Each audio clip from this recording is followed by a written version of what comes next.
अच्छा मेरे भाइयों, आज के दूसरे टॉपिक की तरफ आ जाए। वो 12 जून 2025 को इंडिया में जो एक फ्लाइट थी 171 बोइंग 787 अहमदाबाद से लंदन की तरफ जा रही थी और ऑलमोस्ट कोई 40 सेकंड के बाद वो फ्लाइट क्रैश कर गई। मुकम्मल तौर पर टेक ऑफ भी उसने सही तरीके से नहीं किया जो नजर आ रहा है, क्योंकि टेक ऑफ के बाद एक हाइट आपने गेन करनी होती है। मुश्किल से वो 600 फुट की हाइट पे पहुंची और उसके बाद नोज डाइव शुरू होगी उसकी, और नीचे एक मेडिकल कॉलेज का हॉस्टल था उसके ऊपर गिरी, जिसकी वजह से जो जहाज में बैठे हुए 230 लोग, सिर्फ एक मुसाफिर बचा, उसको मैं बाद में डिस्कस करूंगा।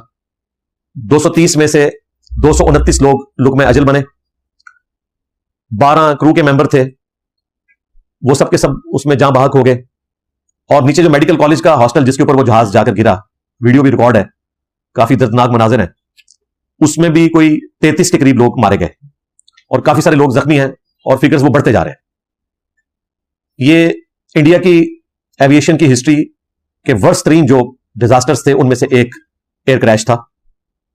एक छोटी सी गलती होती है जिसकी वजह से यहां तक नौबत आ जाती है। अभी इन्वेस्टिगेशन उसकी जारी है। वैसे कुछ अरसे से बोइंग का रिकॉर्ड कोई इतना अच्छा नहीं है, उसके मुकाबले में एयरबस के जो जहाज हैं वो ज्यादा अच्छे तरीके से परफॉर्म कर रहे हैं। लेकिन ये जो 787 है, इसका ये पहला हादसा हुआ है। ड्रीमलाइनर एक अच्छा तैयारा इस हवाले से तस्वुर किया जाता था। अब उसके बाद कई एक वीडियो सामने आई हैं कि उससे पहले जितनी फ्लाइट्स हुई उसमें काफी सारी कमजोरियां लोगों ने नोट की और वो हाईलाइट कर रहे हैं। वो तो इन्वेस्टिगेशन के बाद पता चलेगा कि असल उसकी वजह क्या थी।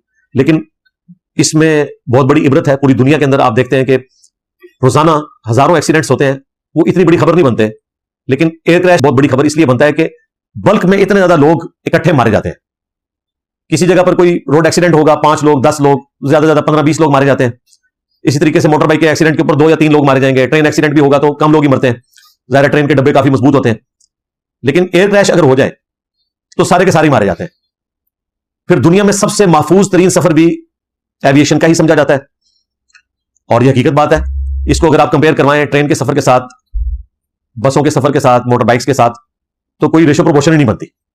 बहुत बड़ा डिफरेंस है। दुनिया का महफूज तरीन सफर है।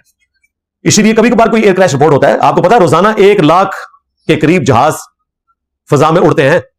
1 लाख जहाज, जिनमें ऑलमोस्ट कोई 30 से 40 लाख के करीब मुसाफिर होते हैं। रोजाना इतने मुसाफिर सफर करते हैं। तो कभी कभार कोई एयर क्रैश रिपोर्ट होता है। अगर 1 लाख बसें सफर करें और उनके अगर आप डाटे को इकट्ठा करें तो आपको पता चलेगा कि एक्सीडेंट्स उसमें बहुत ज्यादा होते हैं, ट्रेन में बहुत ज्यादा होते हैं। एयर क्रैशेस उसके मुकाबले में बहुत कम होते हैं, और वो भी ज्यादातर पायलट्स की गलती की वजह से, जल्दबाजी की वजह से होता है। अदरवाइज जिस तरीके से इस सफर को इवॉल्व कर लिया इंसानियत ने, इसमें एयर क्रैश होने के चांसेस बहुत कम होते हैं। एयर क्रैश इन्वेस्टिगेशंस अगर आप नेशनल ज्योग्राफी के ऊपर जाकर पुराने प्रोग्राम भी देखें तो आपको अंदाजा होगा कि बाजुकात छोटी सी गलती इतने बड़े एयर क्रैश का सबब बन जाती है। बाजुकात पायलट्स की जल्दबाजी, एसओपी को फॉलो ना करना, वो भी एयर क्रैश का सबब बन जाती है। वो काफी इंटरेस्टिंग स्टोरीज होती हैं, उनको बड़े अच्छे तरीके से उन्होंने मैनेज करके रिकॉर्डिंग करवाई हुई है। उर्दू डबिंग के साथ भी अवेलेबल है, इंग्लिश में भी अवेलेबल है, आप देख सकते हैं। रहा ये इंडिया का जो हादसा, तो इसमें जितने लोग मारे गए, हम उनके घर वालों के साथ ताजियत करते हैं।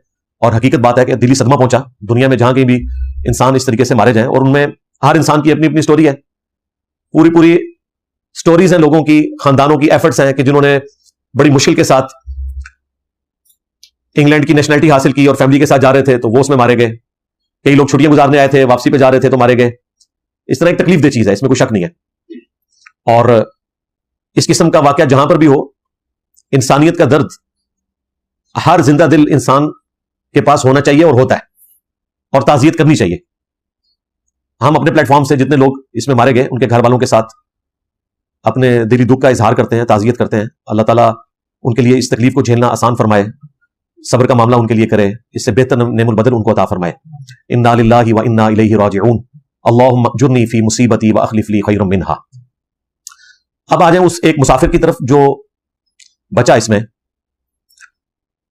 उसकी जो सीट का नंबर है वो 11A था। शुक्र है वो पाकिस्तान का जहाज नहीं था और वो मुसलमान नहीं था, वरना 11वीं वाले सरकार के खाते में डाल जाना था। 11 नंबर वाली सीट वाला बंदा बच गया। तो जाहिर है एक अल्लाह ताला की तरफ से मौजूदा तौर पर ऐसा मामला हुआ, इसको आप करामत कह लें। उसकी टेक्निकल रीजन भी अपनी जगह मौजूद है। बिल्कुल कोई ऐसा मामला नहीं होता कि एक कोई बंदा पेट्रोल की टैंकी के ऊपर बैठा हुआ है और पेट्रोल की टैंकी को आग लगी और वो जिंदा बच जाए, कभी इस तरह की करामत नहीं आपको रिपोर्ट होगी। उसके लिए कोई ना कोई जारी सबब भी बनता है। और वो इस एतबार से बना कि जहाज में सबसे जो मजबूत जगह है वो फ्यूजलाज और परों का जो जॉइंट है, यानी वो दरमियान वाला हिस्सा जिसमें लोग बैठते हैं, और पर का जो जॉइंट लगा होता है, उसके करीब जो एरिया है वो जहाज का सबसे मजबूत एरिया तस्वुर किया जाता है। जब कभी भी एयर क्रैश में लोग बचे हैं ना जख्मी होने के बाद, तो उनकी सीट यकीनन उस जगह पे होती है। तो इसकी सीट भी एग्जैक्टली उस जॉइंट के फौरन बाद जो इमरजेंसी गेट है उसके बिल्कुल सामने थी।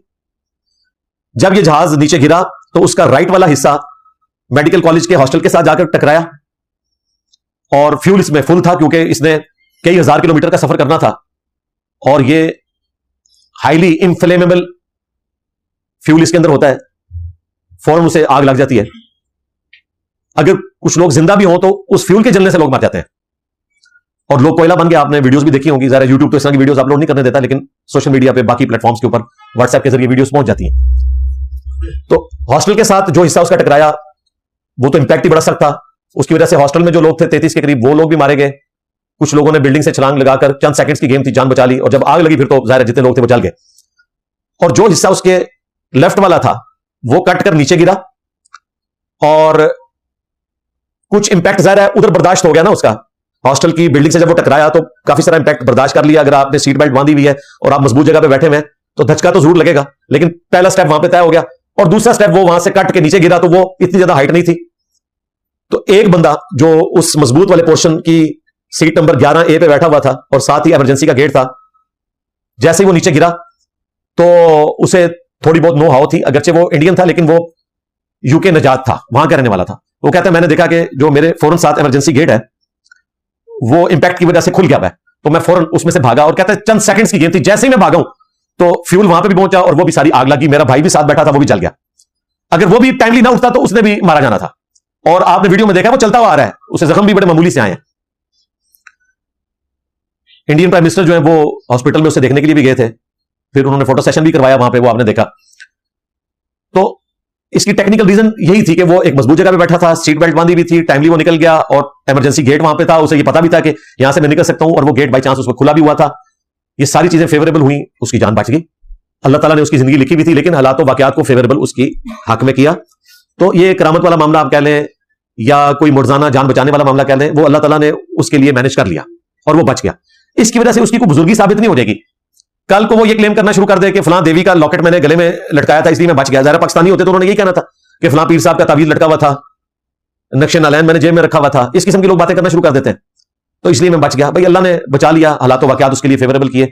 इस तरह कोई बंदा 100% श्योरिटी के साथ नहीं कह सकता कि ये जो इसका बचना है अल्लाह तबारक व तआला की तरफ से कोई करामत वाला मामला हुआ है या हालात वाकयात फेवरेबल हुए हैं। बहरहाल हर सूरत में अल्लाह ताला ने उसकी जिंदगी लिखी हुई थी, उससे पहले उसे मौत नहीं आनी थी, लेकिन हालात वाकयात भी फेवरेबल होते हैं, तो ये सारे मामलात होते हैं। ये मैं इसलिए बात कर रहा हूं कि पिछले दिनों आपको पता है कि आमिर कज़ाफी नाम का एक हाजी, जिसके बारे में मशहूर हुआ क्या वो वहां पे जाके फौत हो गया, फिर बाद में पता चला वो खबर भी जाली निकली। फिर ये भी खबर निकली थी कि मोरितानिया का एक जहाज गिर गया, उसमें इतने हाजी शहीद हो गए, वो भी खबर जाली निकली। अब ये जो खबर है कि जी लीबिया का जहाज उड़ा और कुछ देर बाद वो वापस आ गया क्योंकि आमिर कज़ाफी उसमें नहीं बैठा था, कोई उसकी टेक्निकल इश्यूज आ गए थे जहाज के, तो उसे वापस आना पड़ा। उसको उन्होंने रेट किया उस आमिर कज़ाफी के साथ कि उसको चूंकि जहाज लेकर नहीं उड़ा था इसलिए जहाज वापस आया। एक दफा वापस आया, पायलट ने उसे सवार नहीं किया और फिर जहाज उड़ा। फिर थोड़ी देर बाद वो वापस आ गया और फिर पायलट ने कहा कि जी मुझे लगता है कि इसके बगैर अगर हम गए तो ये जहाज नहीं पहुंचेगा। ऐन मुमकिन है कि ऐसा ही हो कि उसने ये समझा हो कि ये कोई गैबी मामला है, और ऐन मुमकिन है कि उस पायलट और उस मुसाफिर की या उस एयरलाइन की कोई मिली भगत हो। हम ना इसको एंडोर्स करते हैं ना इसकी मुखालफत में बात करते हैं, क्योंकि जब इतनी सारी जाली खबरें निकलती होती हैं उनमें कोई ऐसी बात भी हो सकती है। और ऐन मुमकिन है कि उसने समझा हो कि मैं इसको लेकर चला जाऊं। लोगों ने उसे करामत बनाया कि जी वो जहाज इसलिए वापस आया कि उसको लेकर जाना था। और फिर कई लोगों ने मुझे भी टैग किया, जी इंजीनियर साहब आप इस करामत का भी इनकार करेंगे। इंजीनियर साहब तो करामत को मानते हैं भाई, करामत को जो ना माने वो तो काफिर है। आप तो शायद उसे गुमराह समझते हो, मैं तो काफिर समझता हूं। करामत का जिक्र तो कुरान में मौजूद है कि ये करामतें आई हैं, लेकिन ये इंसान के इख्तियार में नहीं होती। वो आमिर कज़ाफी ने कहीं ये नहीं कहा कि ये जहाज जो है वो टेक्निकल खराबी की वजह से वापस आ जाएगा। और वो अगर ये कह भी देता तब भी जब तक इंडिपेंडेंट सोर्स ना हो, क्योंकि दूसरी तरफ ये बात भी सामने आ रही है कि लीबिया की जो एयरलाइन है वो लॉस में जा रही थी, तो उन्होंने कोई इस तरह की एक एक्टिविटी इसलिए भी परफॉर्म की है ताकि लोगों को अपनी तरफ मुतवज्जे किया जाए। तो मुसलमानों से ये काम करना भी कोई बैद नहीं है, इसलिए हमारे पास कोई सोर्स नहीं है। हम ना इसका इनकार करते हैं ना उसका इकरार करते हैं, लेकिन अगर कोई इकरार भी करे तो ऐसा मामला हो सकता है। और देखें अल्लाह ताला ने उस हिंदू के साथ भी मामला कर दिया कि 242 में से एक बंदा बचा है और वो हिंदू है। और वहां पे तो आप देखें इतने बड़े जहाज को आग लग गई, एयर क्रैश हो गया। अगर आप रेशो प्रमोशन में देखें तो ये बड़ी करामत है, लो सामो। तो फिर कहेंगे नहीं अल्लाह ताला जिसे बचा ले, तो भाई इसमें से निकालना क्या है? अगर हिंदू को अल्लाह ताला बचा रहा है तो इसकी वजह से उसकी बुत परस्ती जस्टिफाई नहीं होती। बिल्कुल इस तरीके पे एक मुसलमान को अगर अल्लाह ताला बचा लेता है या उसके लिए कोई हालात वाकयात फेवरेबल कर देता है हज के लिए, तो उसकी कोई बुजुर्गी जस्टिफाई नहीं हो जाएगी। और जो ये बुजुर्गों के नाम ले रहे हैं वो तो वैसे ही हमारे सामने जिक्र ना करें, वो बंदा क्लीन शेव था। आला हजरत के नजदीक वो फांसी के मुल्इन है और फांसी के मुल्इन की कोई करामत नहीं होती है। लो सुनो, हाँ, जो बंदी तो वैसे नहीं मानेंगे दाढ़ी मुंडे को, और अहले हदीस तो आपको पता है वो तो मुट्ठी दाढ़ी वालों को भी सही नहीं समझते हैं। तो सारों के नजदीक कोई करामत वाला मामला कोई नहीं है। लिहाजा हमें कोई किसी किस्म की धौंस ना लगाए, हम तो करामत को पहले ही मानते हैं। हम तो समझते हैं कि हमारा प्लेटफॉर्म ये करामत है कि एक अकेला बंदा अपने प्लेटफॉर्म से आवाज को बुलंद करता है और 1200 साल के बुजुर्ग बाबों के जाली बनाए हुए अकीदे अल्लाह तबारक व तआला तबाह बर्बाद कर देता है एक रट से। मेरे नबी सा है ही कोई नहीं, तेरे बाबे थे शाह ही कोई नहीं। तो करामत है, ये प्लेटफॉर्म खुद करामत है, मैंने दिखाई नहीं है, अल्लाह का करम हुआ है हमारे ऊपर। तो करामत को तो हम मानते हैं, लेकिन इस तरीके से चीजों को प्रेजेंट करके दूसरों की हो तो कहते नहीं जी इत्तफाकी अमर है, अपनी हो जाए तो करामत है। जुनैद जमशेद साहब की शहादत के बाद अगर किसी देवबंदी को ख्वाब आए और नबी इस्लाम की बिशारत मिले तो कहते नहीं नबी इस्लाम को ख्वाब में देखा ही नहीं है, हमें क्या पता कि हुजूर इस्लाम आए थे या कोई और, क्योंकि हुजूर की गारंटी तो अपनी शक्ल के लिए है। फिर इनको सही मफहूम याद आता है हदीस का, और अगर अपना निकला है तो उसे जस्टिफाई करते हैं। इस तरीके से देवबंदी जो है वो बरेलवियों की कोई इस किस्म की बिशारत नहीं मानेंगे, अपने हक में मान लेंगे। फिर जनाजों को देखा इन्होंने कितनी बड़ी दलील बनाया हुआ था कि जी बड़ा जनाजा जो है ना किसी की बुजुर्गी की अलामत है। तो भाई मौला मदूदी रहमहुल्लाह का जनाजा जो है वो पाकिस्तान की हिस्ट्री में मोहम्मद अली जिन्ना रहमहुल्लाह के बाद सबसे बड़ा जनाजा मौला मदूदी का हुआ है। उस जमाने में जब सोशल मीडिया नहीं था, 1979 में ब्लैक एंड व्हाइट उनकी वीडियोस रखी हुई हैं जनाजे की। कजाफी स्टेडियम पूरे का पूरा भरा हुआ था, लोग बाहर थे।